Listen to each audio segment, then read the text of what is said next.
Before trusting any historical figure, ask yourself one simple question. Did this person actually exist?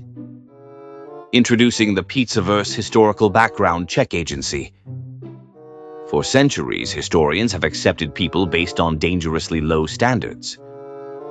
One medieval poem, approved.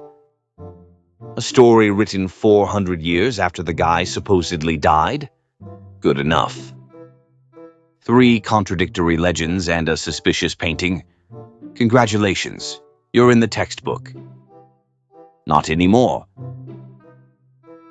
At the Pizzaverse Historical Background Check Agency, we verify every historical figure before allowing them anywhere near your documentary. King Arthur? Sir, we're gonna need 2 forms of identification and a utility bill from Camelot. Robin Hood? No address, no birth certificate, no tax returns. Apparently lives in a forest. Application denied. Pope Joan? Ma'am, this paperwork is gonna take a minute. Pythagoras? We asked for identification.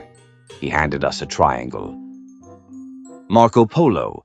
Sir, saying, "Trust me, I went to China," is not documentation.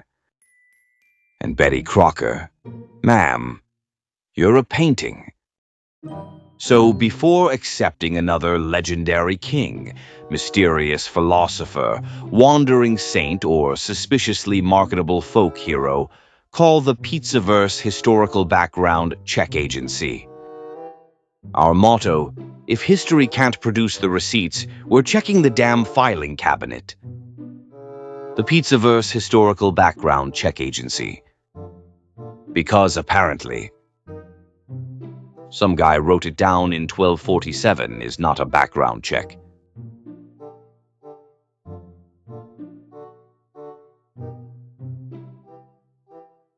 And now, please enjoy the people history invented. 33 famous figures who may never have existed. Disclaimer. This documentary is presented for educational, historical, analytical, and entertainment purposes only. It does not claim that every person discussed was definitely fictional, because history is rarely that cooperative. Some figures may have existed. Some may have been composites. Some may have been real people buried under centuries of legend, propaganda, folklore, bad record keeping, and writers who apparently decided facts needed better lighting. The absence of evidence is not always evidence of absence. It is, however, an excellent reason to stop pretending a medieval poem is the same thing as a birth certificate. This documentary does not attack religion, culture, national identity, literature, or anybody's favorite childhood hero. It simply examines what historical evidence exists, what does not, and where mythology may have wandered into the textbook wearing a fake mustache. Any jokes are directed at the absurdity of historical certainty, not at sincere beliefs or cultural traditions. No saints, philosophers, warrior queens, imaginary generals, corporate mascots, or suspiciously well-branded ancient authors were harmed in the making of this documentary, although a few reputations may require further documentation. The people history invented. 33 famous figures who may never have existed. A Pizzaverse Studios documentary. A Palermo Productions original. Written by Bambi Palermo. Narrated by Vincent Vinny DiPrio. Produced by Pizzaverse Studios. Historical commentary, research, and analysis by Bambi Palermo. History class taught you names. Pythagoras, King Arthur, Marco Polo. Solid facts, right? Except some of these historical figures have surprisingly little evidence supporting the versions of them we've been taught.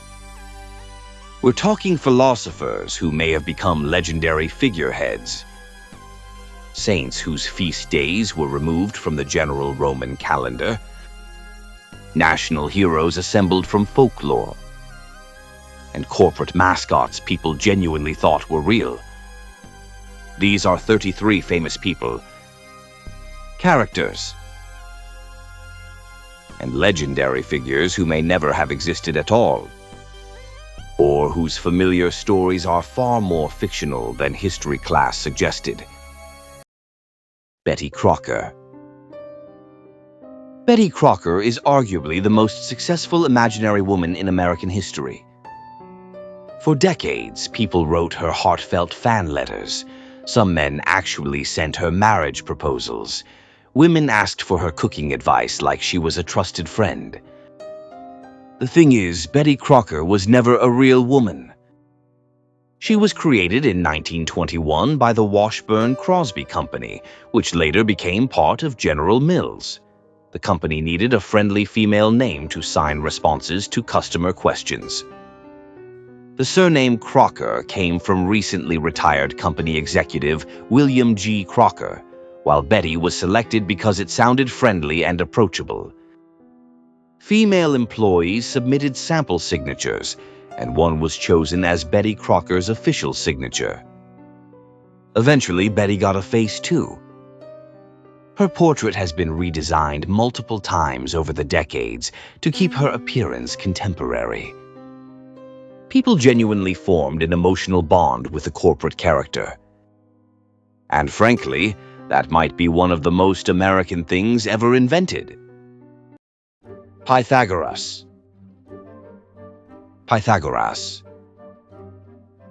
the man whose name is attached to the triangle theorem that haunted your school years, is much more mysterious than your geometry teacher probably mentioned.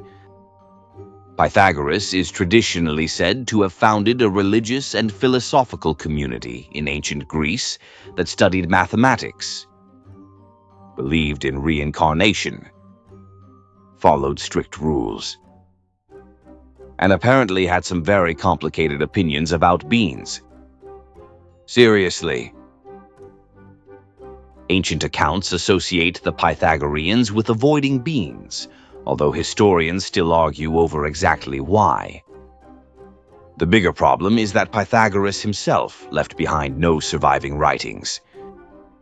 Much of what we know about him comes from sources written long after his lifetime, and later followers frequently attributed discoveries and teachings to their founder. That doesn't mean Pythagoras definitely never existed.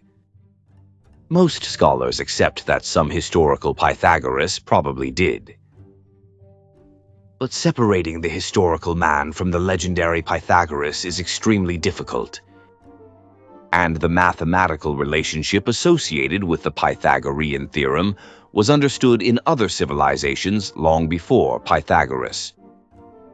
So you might have spent your teenage years cursing a guy who didn't even invent the theorem carrying his name. Beautiful. Jack the Ripper. Jack the Ripper terrorized the imagination of London in 1888 and eventually became history's most famous unidentified serial killer. The Whitechapel murders were absolutely real.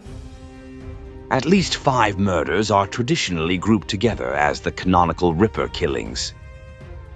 But Jack the Ripper wasn't necessarily a real identity.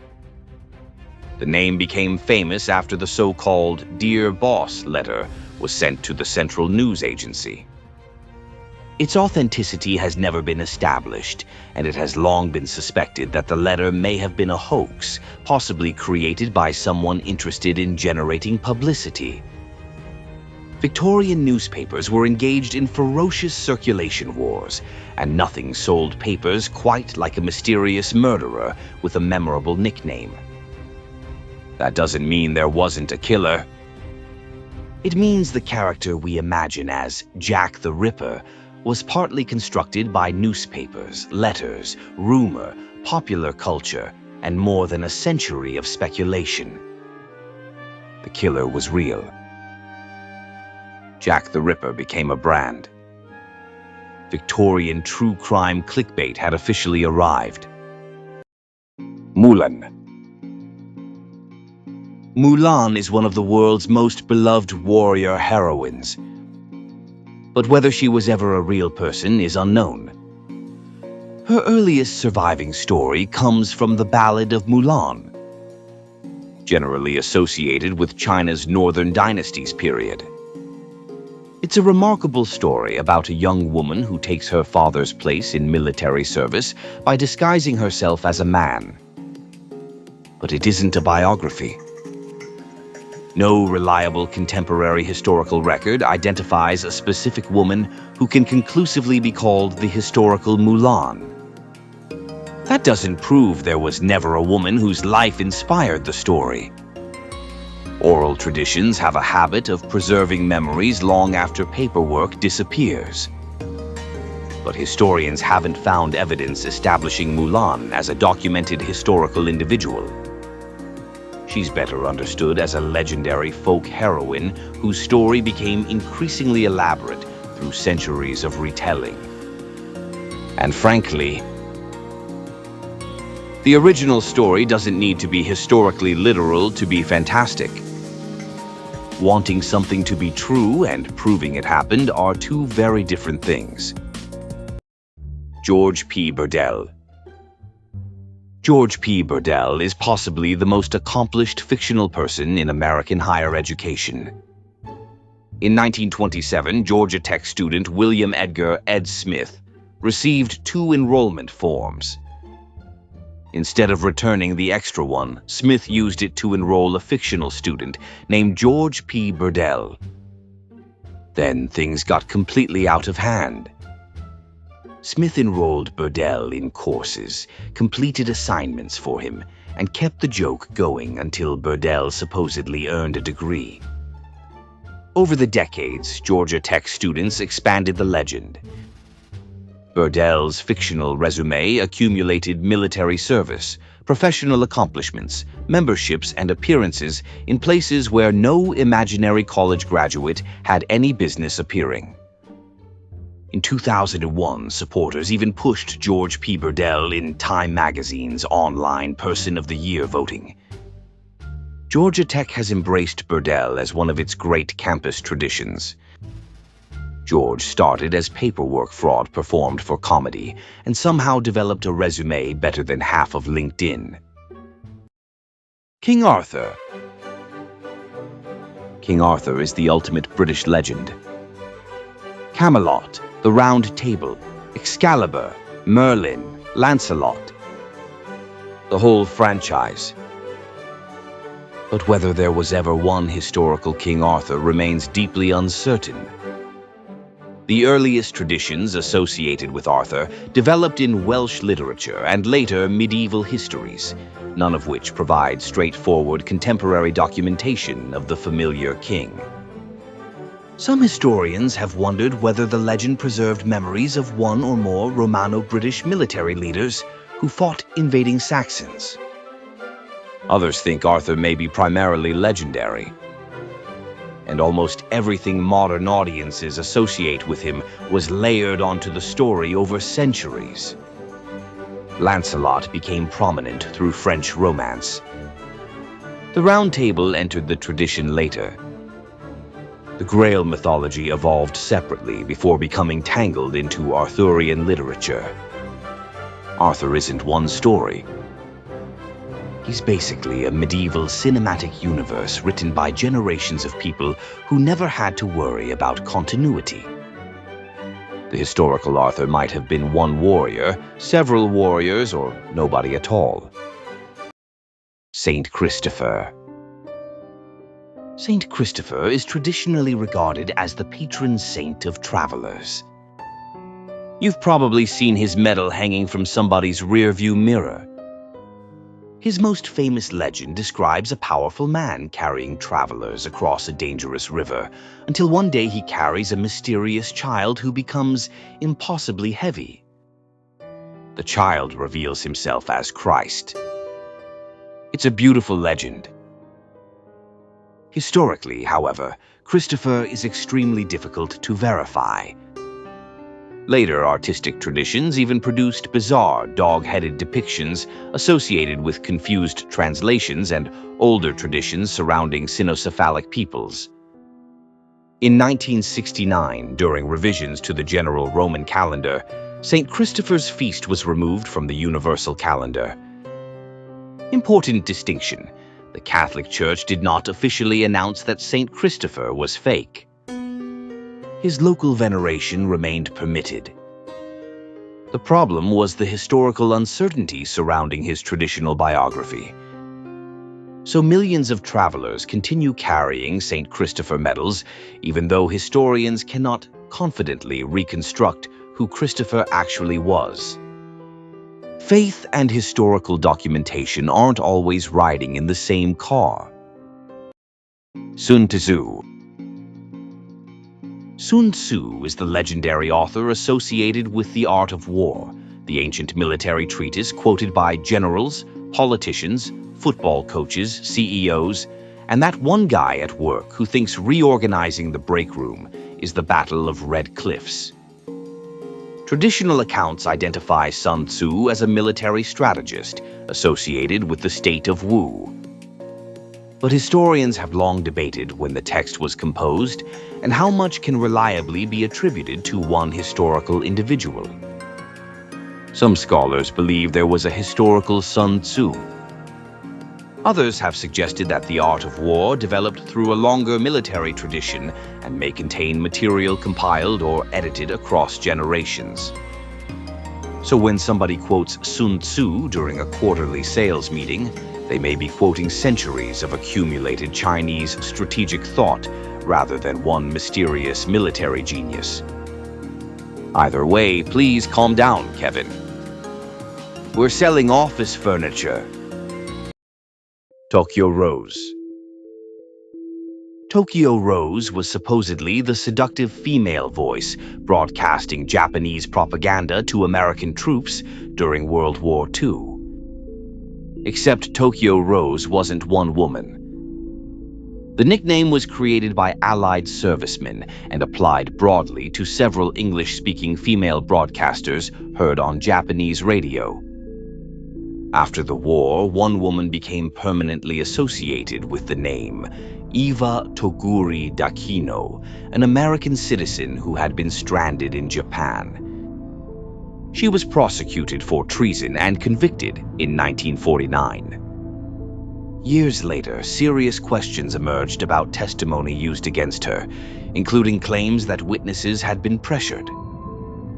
President Gerald Ford granted her a full and unconditional pardon in 1977. The legendary Tokyo Rose was therefore a composite enemy, assembled in the imagination of American servicemen and the press. Eventually, that collective character became attached to one real woman. A fictional villain had acquired a defendant. Homer. Homer is credited with two foundational works of Western literature, the Iliad and the Odyssey. Tradition imagines him as a blind poet, reciting enormous epics from memory. Beautiful image. Historically complicated. Scholars have debated the Homeric question for centuries. Were both epics composed by one person? Were they assembled from older oral traditions? Was Homer an individual, a name associated with a poetic tradition, or something in between? The poems clearly emerged from a sophisticated oral culture in which stories were transmitted and reshaped over generations. Most scholars don't simply declare that Homer never existed, but the familiar biography of one blind genius writing both epics cannot be established historically. The greatest author of ancient Greece might therefore be partly hidden behind centuries of anonymous storytellers. Not necessarily one man. An entire tradition wearing one name. Pope Joan. Pope Joan is one of medieval Europe's most scandalous legends. According to the story, a brilliant woman disguised herself as a man, entered the church hierarchy, became pope, and maintained the deception until she unexpectedly gave birth during a procession through Rome. Subtle way for the secret to come out. Unfortunately for the legend, historians have found no credible contemporary evidence that Pope Joan existed. The story appears centuries after the period in which she supposedly reigned, and historians generally regard it as legendary. Later stories even claimed that special chairs were used to verify the sex of newly elected popes. Certain unusual ceremonial chairs really existed, but the colorful explanation attached to them is another matter. Pope Joan probably wasn't historical, but the endurance of the story tells us plenty about medieval attitudes toward gender, authority, scandal, and the church. Sometimes a fictional character tells you more about the people repeating the story than a real person ever could. Paul Bunyan. Paul Bunyan, the gigantic lumberjack with Babe the Blue Ox, feels like folklore older than America itself. The truth is more complicated. Stories involving a lumberjack named Paul Bunyan circulated among logging communities before the character became nationally famous. But the enormous, superhuman Paul Bunyan familiar today was heavily shaped and popularized through advertising, particularly promotional material written by William B. Lawfed for the Red River Lumber Company beginning in the 1910s.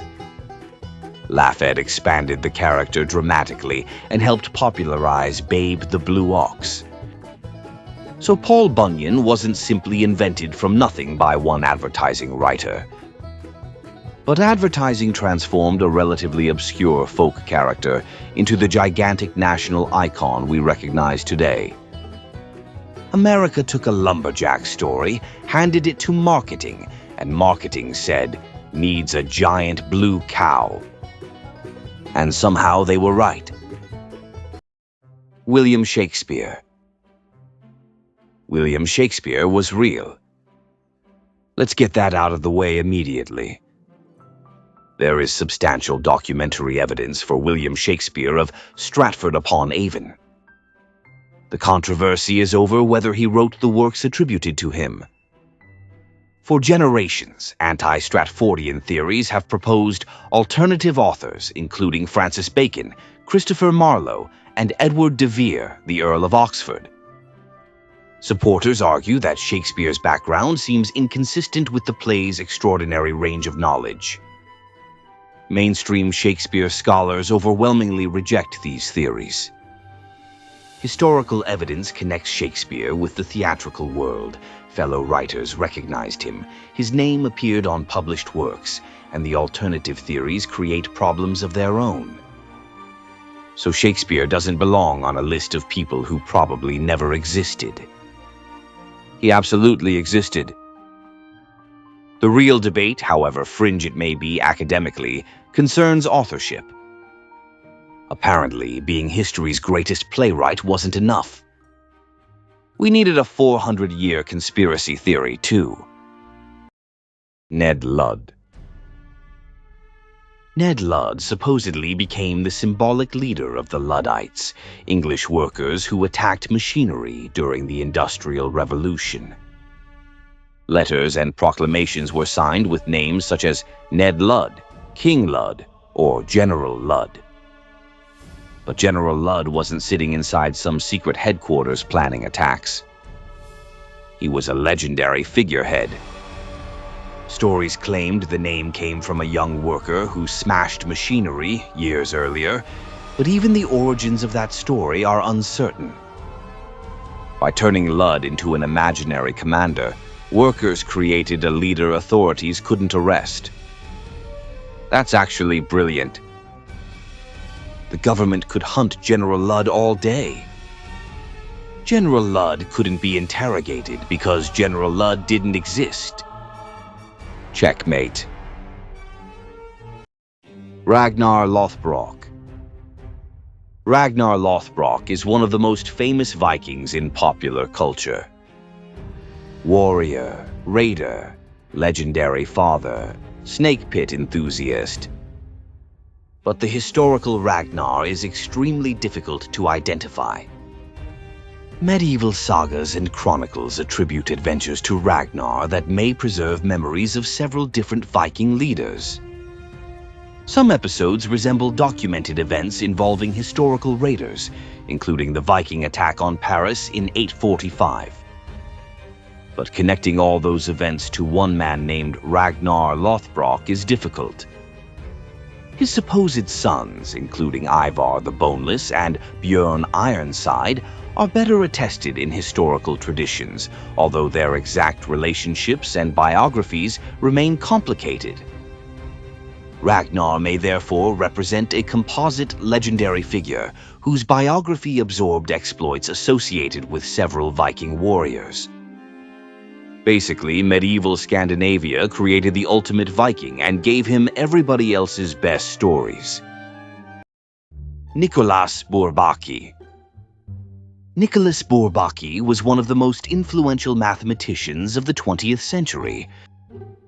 He also didn't exist. Beginning in the 1930s, a group of mostly French mathematicians published major mathematical works collectively under the pseudonym Nicolas Bourbaki. The group included some of the era's most important mathematicians and sought to rebuild mathematics systematically from rigorous foundations. They created traditions and jokes around their imaginary author, including an elaborate fictional biography. But unlike many people on this list, Bourbaki's influence isn't legendary. It's completely real. A non-existent mathematician produced very real mathematics. Academia got professionally catfished by some of its own best mathematicians. Robin Hood. Robin Hood is England's legendary outlaw who robbed the rich and gave to the poor. Except the earliest Robin Hood traditions don't give us the complete modern package. Different sources place him in different periods and locations. Characters now considered essential to the legend appeared gradually. Maid Marian wasn't originally part of the earliest Robin Hood ballads. Friar Tuck developed separately. The association with Richard the Lionheart and Prince John became prominent later. Historians have proposed numerous real people as possible inspirations, but nobody has convincingly identified one historical Robin Hood behind the legend. The character may be a composite built from outlaw traditions and generations of popular storytelling. Robin Hood isn't necessarily one man. He's the outlaw people wanted to exist. Saint Valentine. Saint Valentine is supposedly the patron saint behind Valentine's Day. Unfortunately, identifying the actual Valentine is complicated. Several early Christian martyrs named Valentine became associated with February 14th, and their traditions became tangled together over time. Their earliest stories have essentially nothing to do with romantic love. The association between Valentine's Day and romantic courtship emerged much later in medieval Europe, with Geoffrey Chaucer playing an important role in connecting St. Valentine's Day with mating birds and courtly love. In 1969, St. Valentine's observance was removed from the general Roman calendar, although this did not amount to declaring every Valentine tradition fictional. Historical information about the saint or saints is simply extremely limited. So the holiday involving roses, chocolates, expensive dinners, and panic-buying greeting cards may have surprisingly little connection to the ancient martyr whose name is on the calendar. Marketing eventually took care of the rest. Confucius. Confucius almost certainly existed. The historical Kong Qiu lived during ancient China's spring and autumn period and became an influential teacher. The difficulty comes when we try separating the historical teacher from the enormous intellectual and cultural figure constructed after his death. The Analects was compiled and transmitted by followers, and scholars continue debating the age and authenticity of different portions. Over centuries, Confucius became increasingly idealized, and many modern Confucius says quotations floating around the internet have absolutely nothing to do with Confucius. The historical man exists. The flawless fortune cookie philosopher who apparently had a witty observation about every possible situation does not. Baron Munchausen. Baron Munchausen was based on a real man. Hieronymus Karl Friedrich, Freiherr von Münchhausen, was an 18th century German nobleman and military officer famous for telling exaggerated stories about his adventures. Writer Rudolf Erich Raspe transformed those stories into the literary Baron Munchausen, whose increasingly impossible adventures included outrageous journeys and absurd feats. The fictional version became vastly more famous than the historical man. The real Munchausen reportedly disliked what had been done to his reputation. And you can't exactly blame him. Imagine telling a couple of exaggerated stories at dinner and discovering somebody turned you into Europe's official mascot for pathological nonsense. The character swallowed the man. Helen of Troy.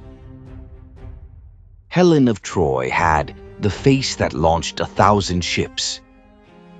The Trojan War, according to Greek epic tradition, erupted after Paris took Helen from Menelaus.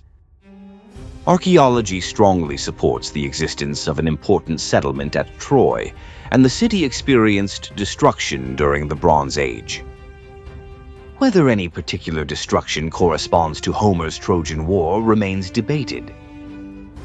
Helen herself cannot be historically verified.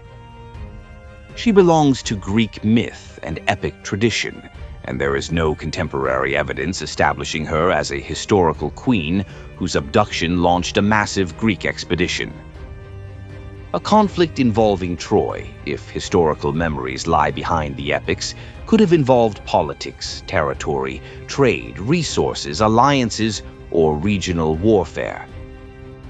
We fought over strategic control of the Eastern Mediterranean doesn't have quite the same poetic energy. So history gave the war a beautiful woman. Uncle Sam. Uncle Sam is the personification of the United States. The famous white-bearded man pointing from recruiting posters and demanding that you do something immediately. A popular tradition connects Uncle Sam with Samuel Wilson, a meat supplier from Troy, New York, during the War of 1812. According to the story, barrels stamped U.S. became jokingly associated with Uncle Sam. Samuel Wilson was a real person, and Congress formally recognized him in the 20th century as associated with the symbol's origin. But historians have questioned whether the familiar story fully explains where Uncle Sam came from. The personification evolved gradually.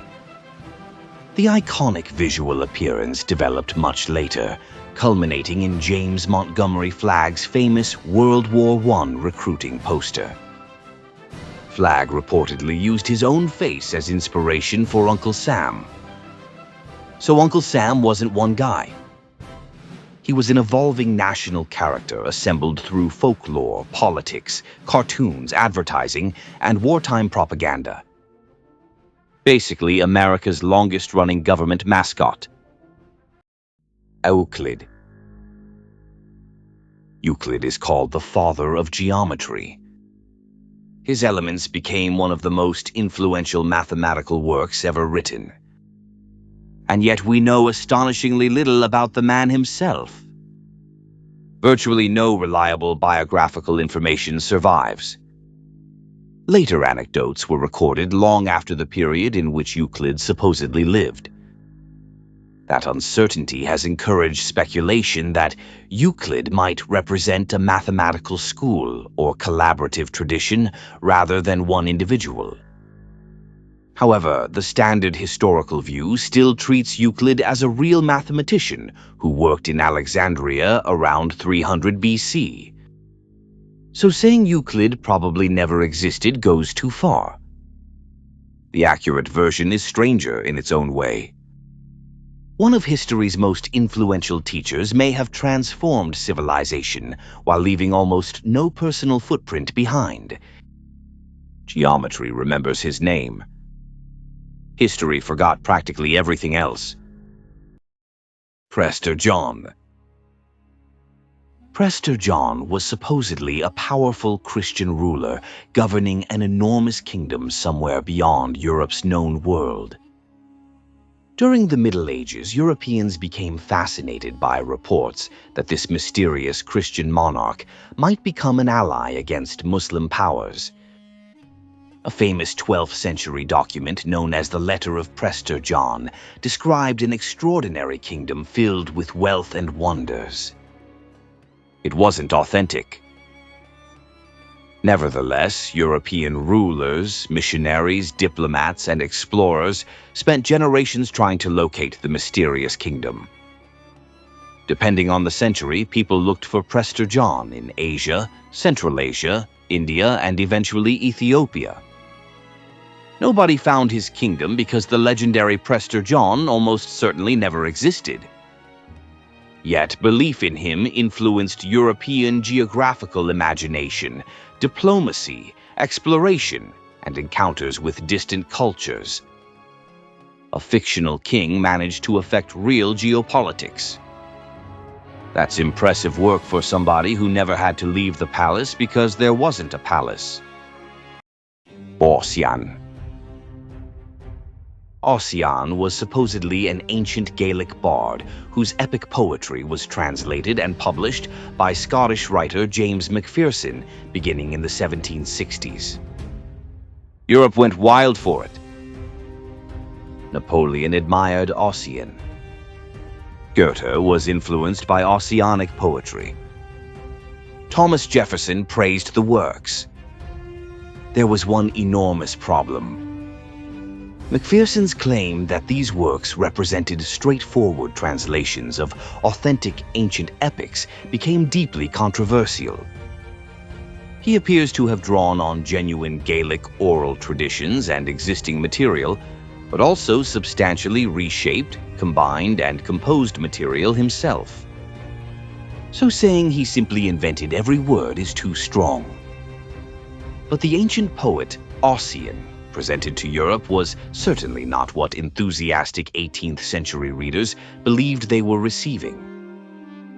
Macpherson helped manufacture an international literary phenomenon out of folklore, fragments, adaptation, invention, and some extremely confident marketing. William Tell.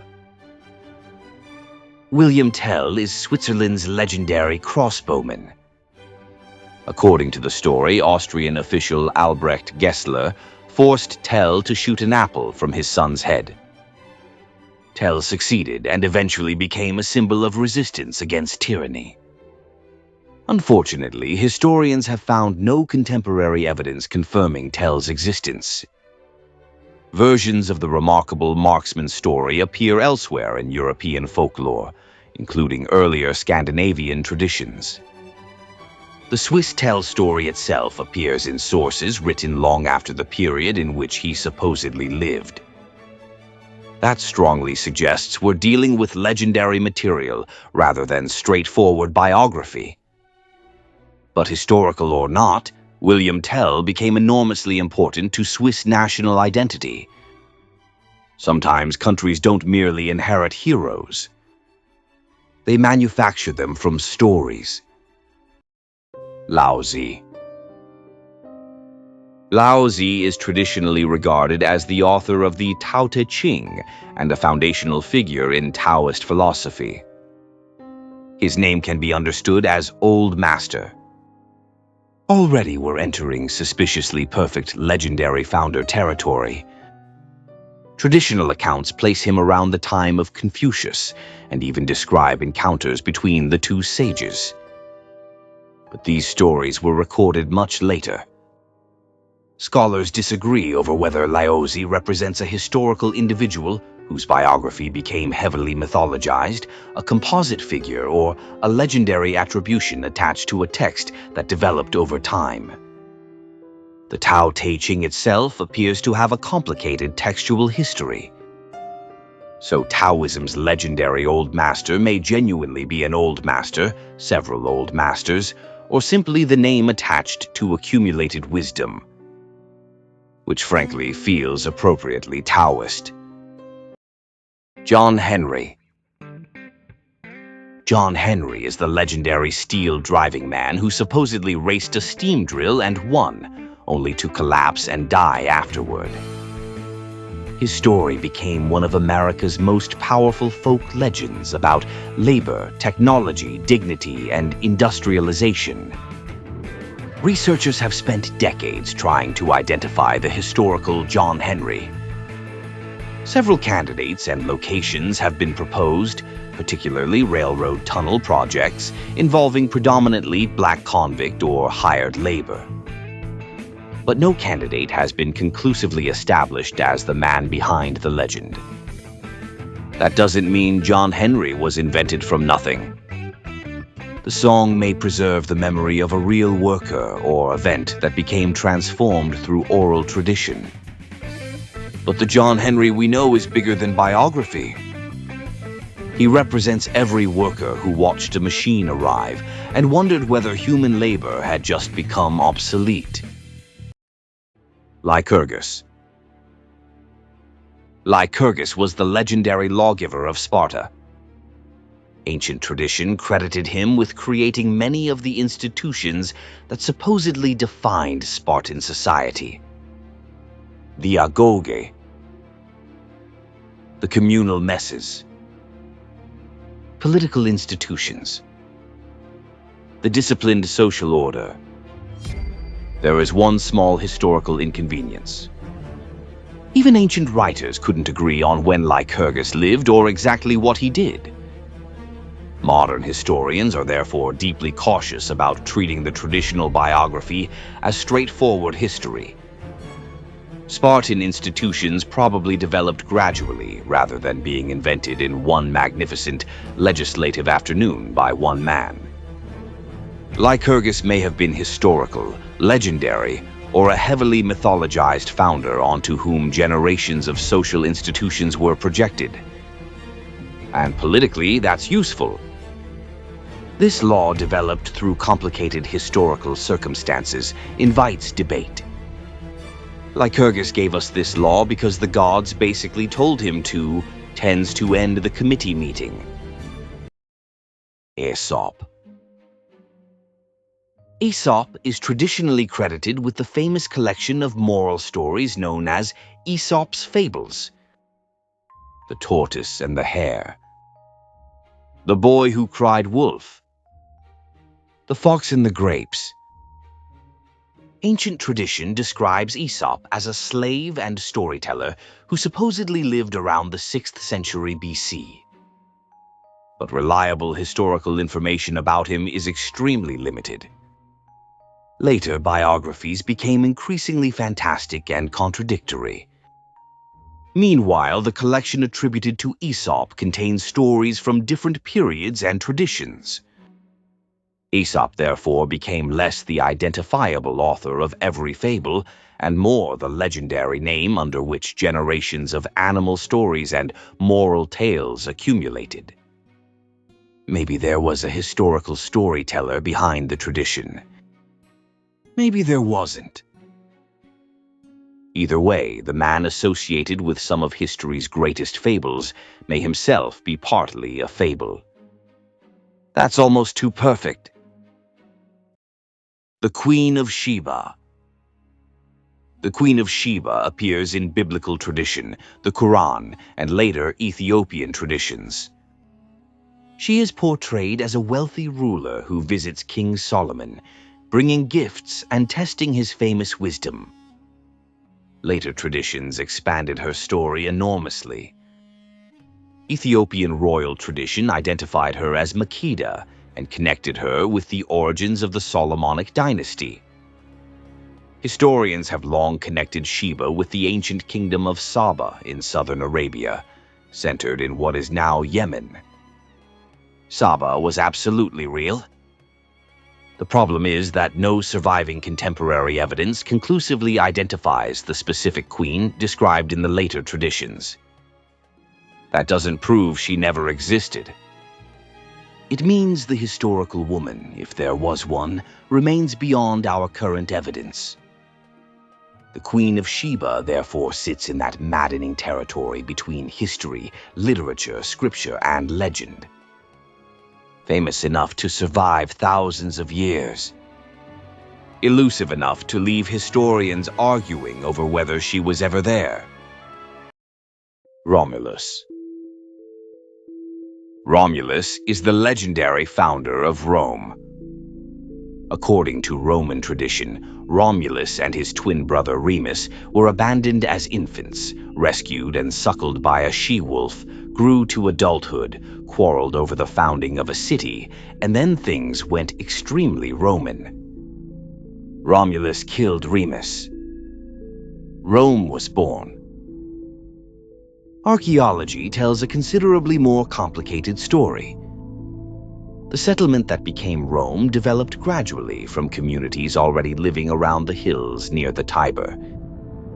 There is no historical evidence that one man suddenly founded Rome in exactly 753 BC. Romulus and Remus belong primarily to Roman foundation mythology. And the mythology tells us something fascinating about Rome's self-image. Their founder was the son of Mars. His childhood involved survival. His adulthood involved violence. His city emerged through bloodshed. Rome didn't merely tell itself where it came from. It told itself what kind of civilization it believed it was destined to become. Marco Polo. Marco Polo absolutely existed. The real controversy is whether every part of his famous account accurately represents his own experiences in China. His book, usually known in English as The Travels of Marco Polo, became one of history's most influential travel narratives. It later fascinated generations of European readers, including Christopher Columbus. Some modern skeptics have argued that Polo may not have traveled as extensively in China as the traditional story claims. They point to things he doesn't mention, including tea, chopsticks, Chinese writing, foot binding, and the Great Wall. But these arguments aren't conclusive. The Great Wall familiar today largely reflects later Ming construction. Polo's account also contains detailed information about Mongol administration, currencies, geography, and Asian societies that supporters argue would have been extremely difficult to fabricate entirely. Most historians do not accept the claim that Marco Polo simply sat somewhere in Persia collecting travelers' stories and invented his entire journey. The more defensible conclusion is that questions remain about exactly where he traveled, what he personally witnessed, what he learned secondhand, and how his account was shaped during its composition. So Marco Polo wasn't imaginary. But the Marco Polo of legend, the perfectly reliable eyewitness who personally saw everything described in his book, deserves considerably more skepticism. And that brings us to the real point. History is rarely as clean as the textbook version.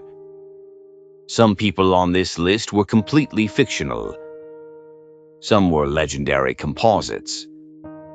Some were probably real people buried underneath centuries of storytelling. And a few, like Shakespeare, Confucius, Munchausen, and Marco Polo, unquestionably existed, but became surrounded by controversies or legends so large that the fictional version nearly swallowed the historical person. That's what makes history fascinating. History isn't just remembering names. It's asking where those names came from, who recorded them, how close those sources were to the events, what evidence survived, and how much mythology got poured into the cracks afterward. Because sometimes the person in the textbook was real. Sometimes the person was exaggerated. Sometimes 5 different people got stuffed into one legendary trench coat. And occasionally somebody in an advertising department simply invented Betty Crocker. So here's the question. Which one surprised you the most?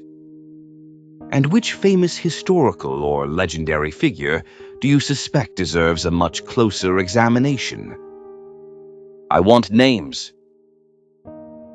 I want theories. I want receipts. The comment section is officially open for historical investigations. And if this video just made you suspicious of half your childhood education, hit like, subscribe, and welcome to the Pizzaverse. Around here, history doesn't get a free pass just because somebody put it in a textbook. Before we get out of here, thank you to everybody who watched all the way through. And a special thank you to the real ones who keep showing up, commenting, sharing the documentaries, and supporting what we're building here. If you enjoyed watching 33 supposedly rock-solid historical figures get dragged into the interrogation room and asked to produce some identification, subscribe to Bambi Palermo and the Pizzaverse. We do deep dives into hidden history, organized crime, psychology, old Hollywood, dark fairy tales, strange legends, and the stories powerful people would prefer you never examine too closely. Because around here, everybody knows that isn't evidence. Bring documents. Bring sources. Bring receipts. And preferably don't bring a story somebody's cousin heard from a monk in 1264. Thank you for watching. Stay sharp, stay skeptical, stay authentic. This is the Pizzaverse. And we don't rewrite history. We excavate it. I'll see you at the next one.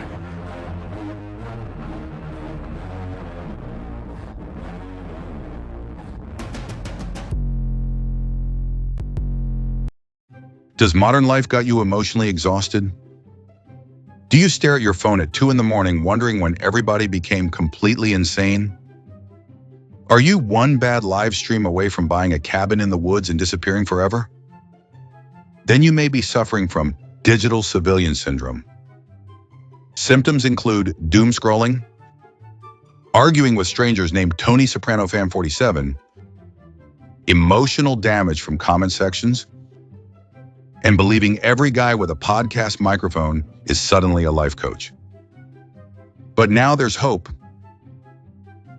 Introducing Are You Locked In Team? The revolutionary online survival philosophy helping emotionally exhausted civilians survive the modern internet without completely losing their minds.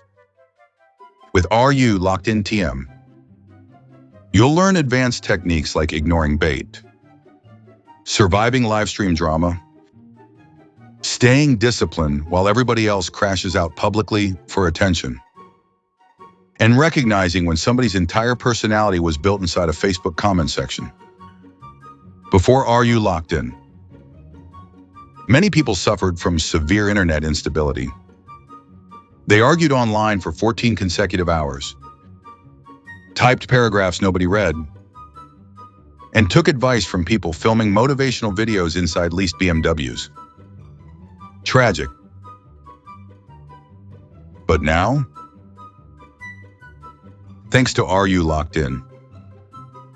Thousands of replay gang members nationwide are finally learning how to stay calm, stay focused, and emotionally survive modern society one live stream at a time. Side effects may include late-night philosophical conversations, excessive espresso consumption, suspicion toward fake internet gurus, and randomly saying salute replay gang in public settings. Do not use Are You Locked In if you still believe social media arguments are productive.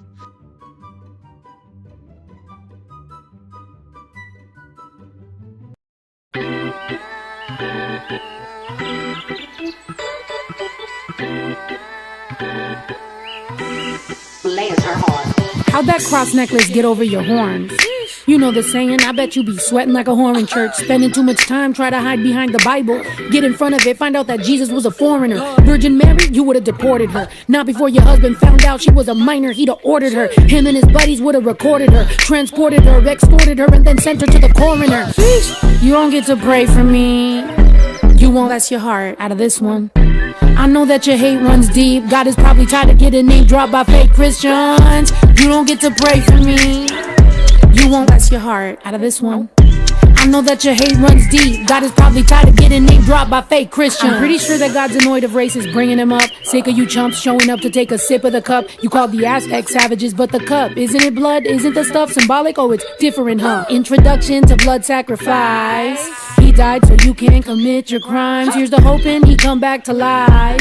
I can't wait to see the face on every single preacher's wife. All them secrets you've been keeping, tell me how you sleep at night. All them evil things you feeling, don't leave cause you be polite. The deceiving and the thieving ain't concealed as recondite. Only a few people know. And you know why they keep it tight. You don't get to pray for me.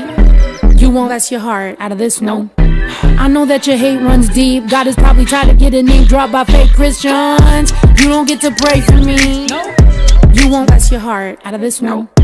I know that your hate runs deep. God is probably tired of getting name dropped by fake Christians. Weaponized all of it, don't know what a proverb is. Cherry picking Bible scripts, oh my God. Arrogance, lying in the Lord names ain't honoring. Pride leading the blind again, oh my God. You must be drunk off the blood of Christ.